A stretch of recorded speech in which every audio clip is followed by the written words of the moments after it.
Hello and welcome back to my channel. I hate those clickbaity videos, don't you? That I bought the wrong bike, oh no, with the emoji on the front of it. I actually done it myself as a clickbaity title, but I don't think you can really buy the wrong bike if you truly love riding. If you bought the wrong bike, it's probably because you overspent on something completely inappropriate for the type of riding you do. No bike is really ever going to be perfect for what you do. There's always going to be flaws in it. There's flaws in my bike, but I accept those flaws and I am much more about the adventure and the pleasure of riding.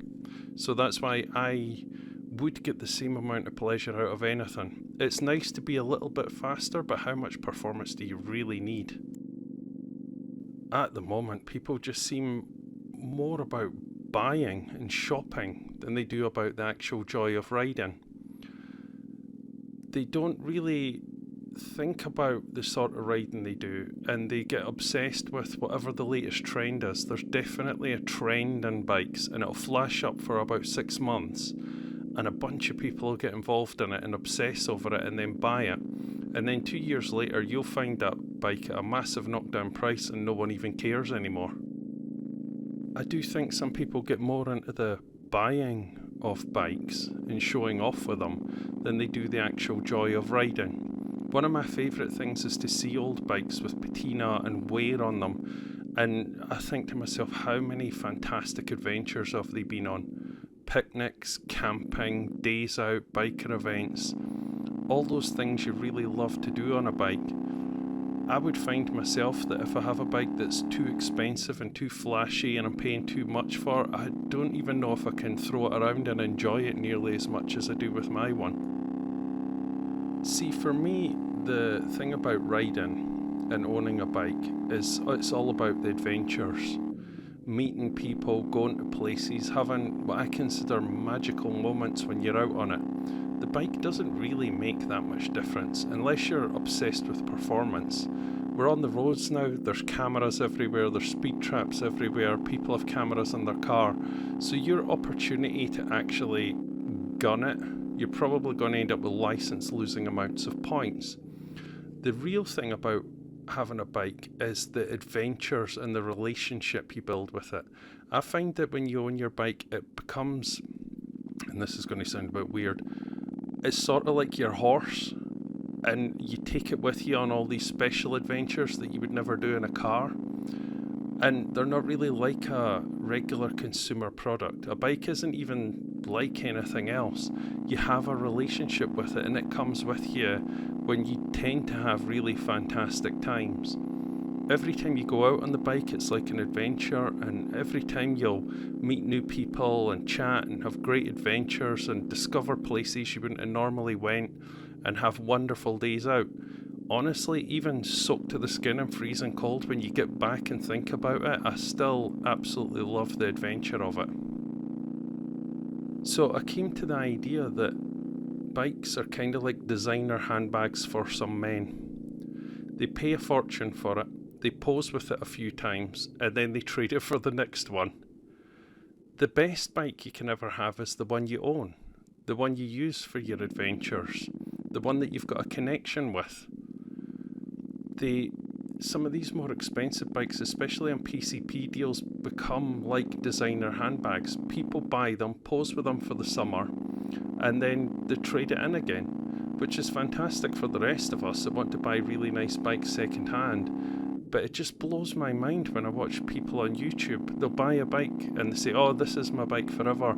And then 6 months later, they're obsessing over the next bike, the next thing.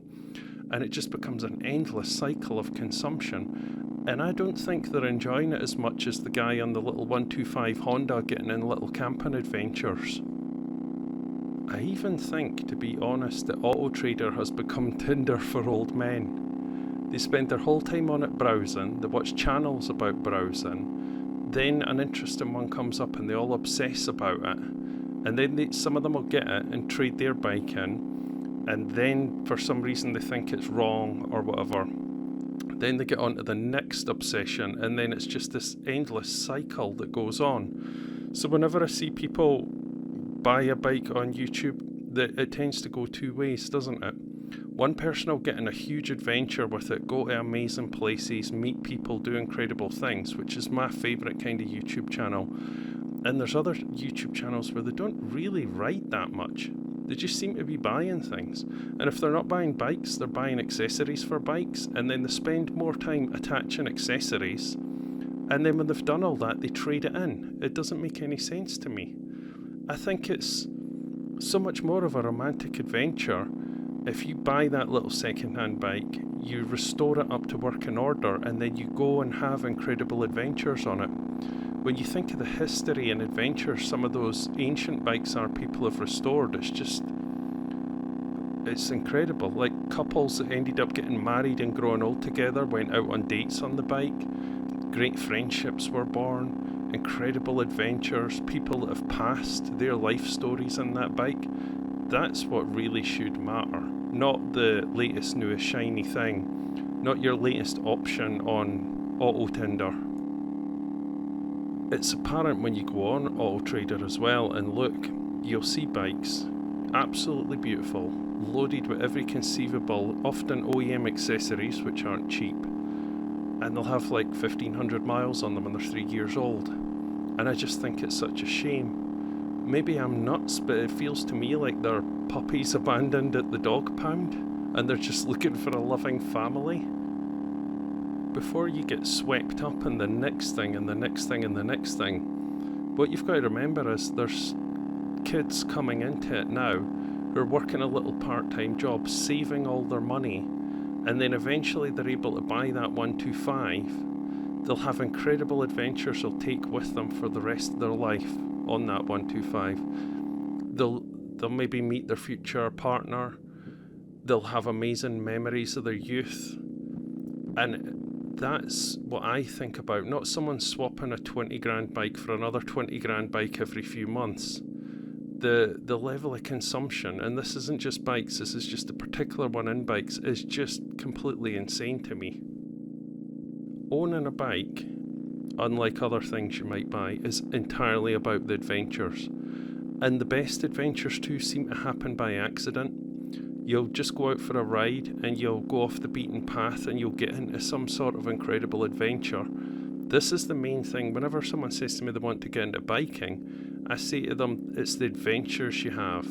And those adventures will stick with you forever. And that's why, even though it's an expensive hobby, it's why I love to do it.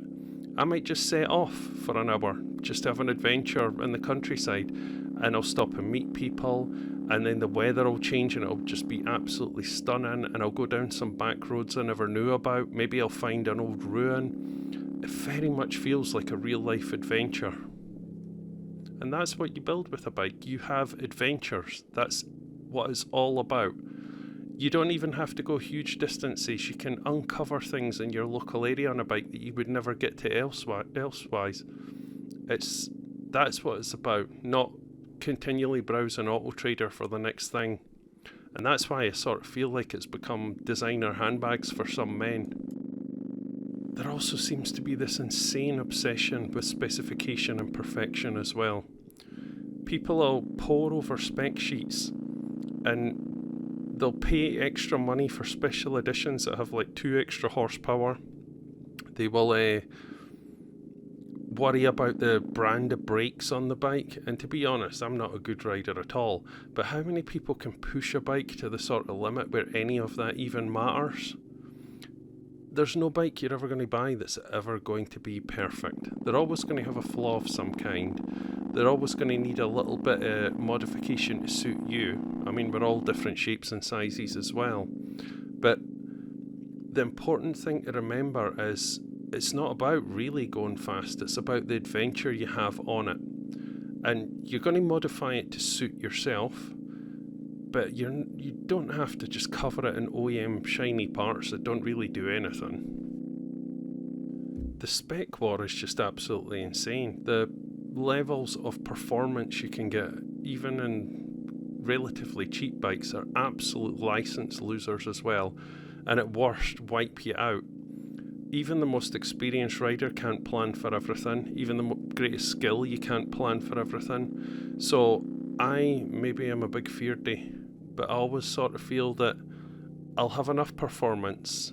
For me, I think there's a safe level of performance where you can do a solid overtake, but it's not going to lead you into piling into blind corners too hot, because I think that's where it's at. The temptation to go fast is too great, and if you've got all that extra performance, you kind of get used to the performance, and then on new roads you don't know, you're probably going to end up in trouble if you're not paying attention. And that's not even a skill issue thing. You can come round a blind corner a little too hot and there's a tractor filling the whole road.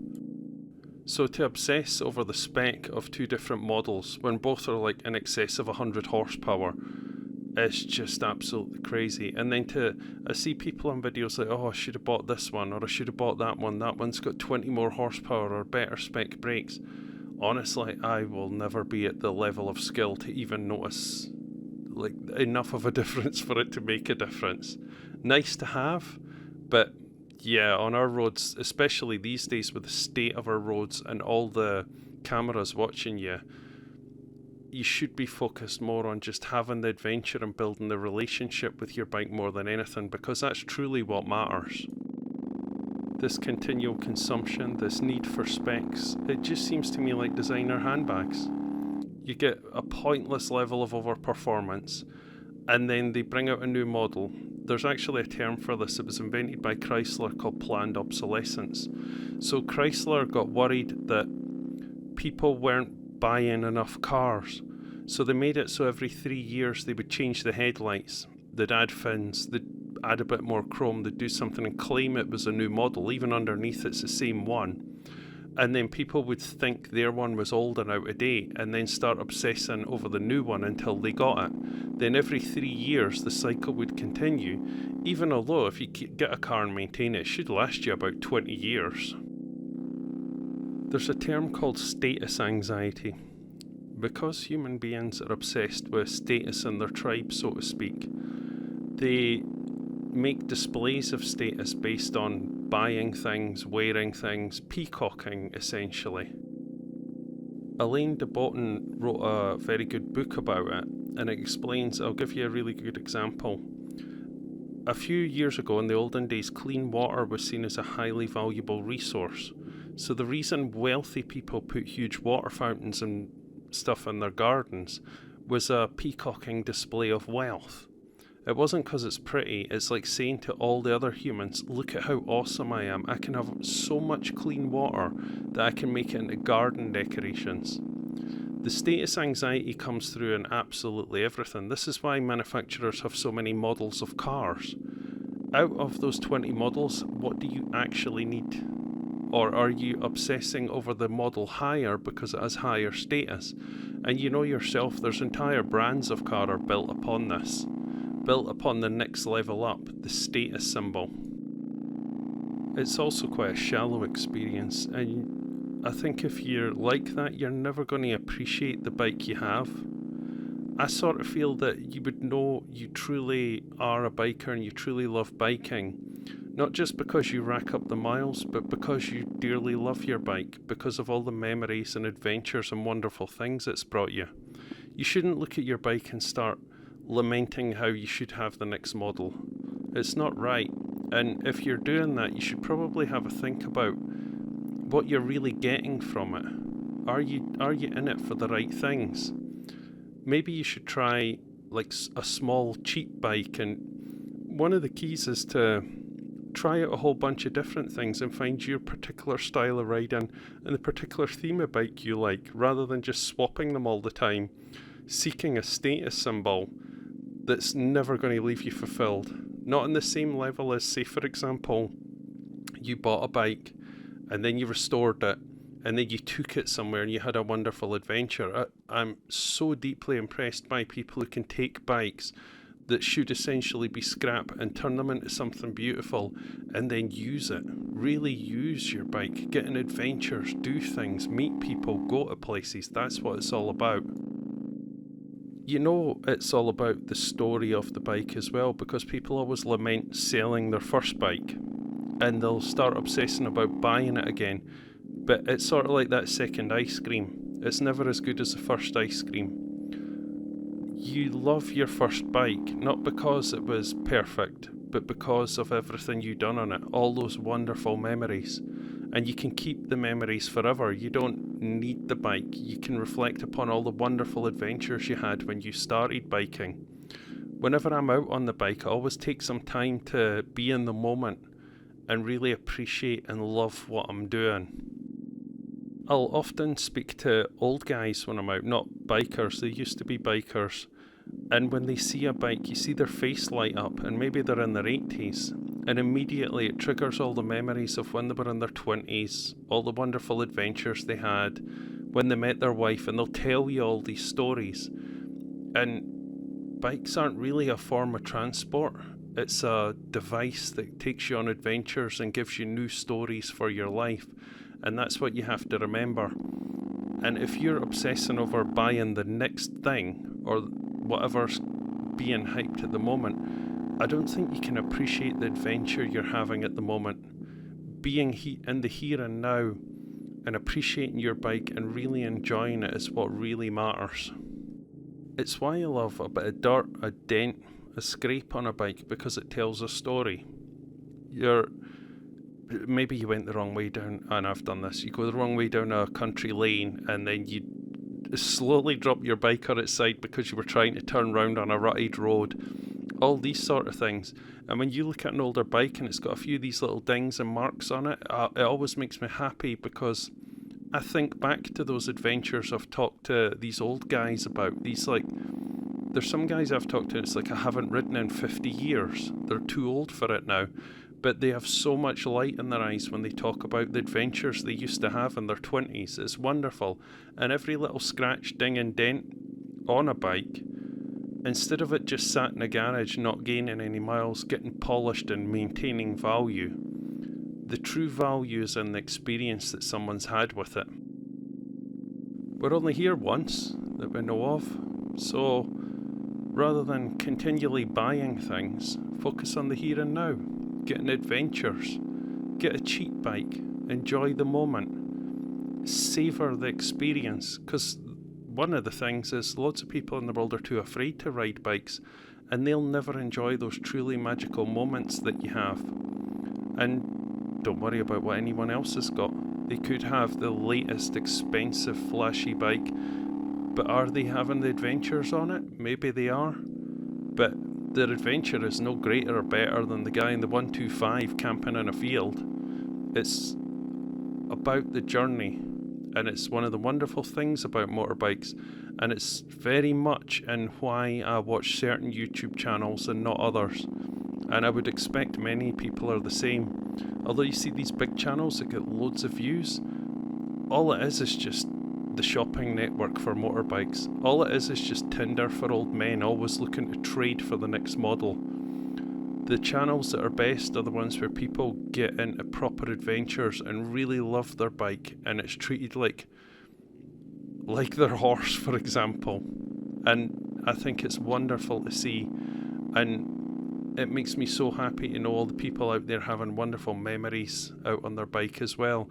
Each summer that goes past is one summer less, and you've got to fill that summer with memories. So that's why I don't like the designer handbags for men that some motorcycles have become. I think it's a bit ridiculous, and I've kind of just stopped watching those channels. If I'm ever on this channel and I keep changing my bike every 6 months, then you're allowed to tell me off, because then I'll have lost focus on what I really love and enjoy about it. Anyway, that's all I've got time for today. I thought I'd give you some nice scenery in that and do one of these videos, because I've not done one in a while. I'll get more bike reviews up soon. So have a lovely day and stay safe on your bike and enjoy the summer. Bye bye!